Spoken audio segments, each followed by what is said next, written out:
Bonjour à tous et bienvenue dans cette nouvelle vidéo, je suis super content de vous retrouver. Comme vous avez pu le voir dans le titre, on se retrouve pour un nouvel épisode concernant la série Comment devenir un trader rentable en 2024. J'espère que vous êtes prêts à prendre des notes, on passe tout de suite sur mon ordinateur, c'est parti. Alors en ce qui concerne la vidéo du jour, on va s'intéresser à la supply zone, c'est peut-être un terme que vous avez déjà entendu en trading. Donc l'idée pour moi aujourd'hui, c'est de vous expliquer clairement en quoi cela consiste et comment vous pouvez utiliser la supply dans votre trading. Donc je vous ai mis ici un exemple qui est vraiment concret pour le coup. On peut voir que le prix était donc ici sur 10 €, c'est monté donc aux alentours de 20 €. Donc on peut voir que durant cette hausse, le composite man, donc les grands intervenants, ont placé des positions à l'achat.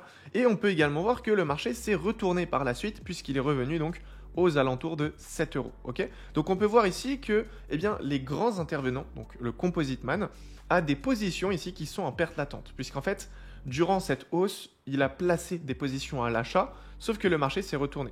Donc en fait, on peut en conclure que ici, aux alentours de 20 €, le composite man avait placé des ordres à l'achat. Mais étant donné que le prix est tombé à 7 €, naturellement, on peut en conclure que les positions qui sont ici à l'achat sont actuellement en perte latente. De ce fait, on peut en conclure que c'est une zone qui est intéressante, puisque à un moment donné, le composite man, donc les grands intervenants, vont devoir revenir dans cette zone pour clôturer les positions qui sont en perte latente. Et en fait, on va appeler ça une supply zone.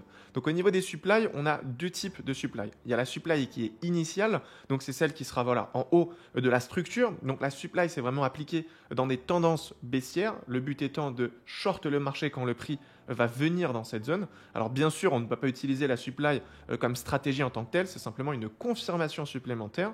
Et ensuite, on retrouve donc la supply intermédiaire. Celle-ci aura lieu donc tout simplement dans une tendance baissière. Ce sera donc sur des phases de retracement. Ok, donc l'idée, c'est vraiment de prendre en compte ces zones de supply pour tout simplement intervenir sur les marchés. Donc vous l'avez compris, en tendance baissière, le composite man va donner un mouvement baissier, sauf qu'à un moment donné, il devra quand même faire un retracement conséquent pour revenir donc clôturer ses positions. Et en général, ce retracement reviendra donc dans une supply zone, donc qui sera initiale, pour délivrer par la suite un mouvement baissier qui sera bien plus conséquent. Donc voilà, je pense que j'ai pu faire le tour du sujet. Si vous avez des questions, n'hésitez pas directement à me les poser dans l'espace commentaire. Et pour toutes les personnes qui veulent peut-être accélérer leur processus d'apprentissage, n'hésitez pas à consulter le premier lien en bas de cette vidéo, car pour cette occasion, j'ai décidé de vous mettre à disposition une formation de trading de 5 heures totalement gratuitement. Donc n'hésitez pas à consulter tout ça. Et quant à moi, je vous dis à demain 18 h pour une nouvelle vidéo. Prenez soin de vous.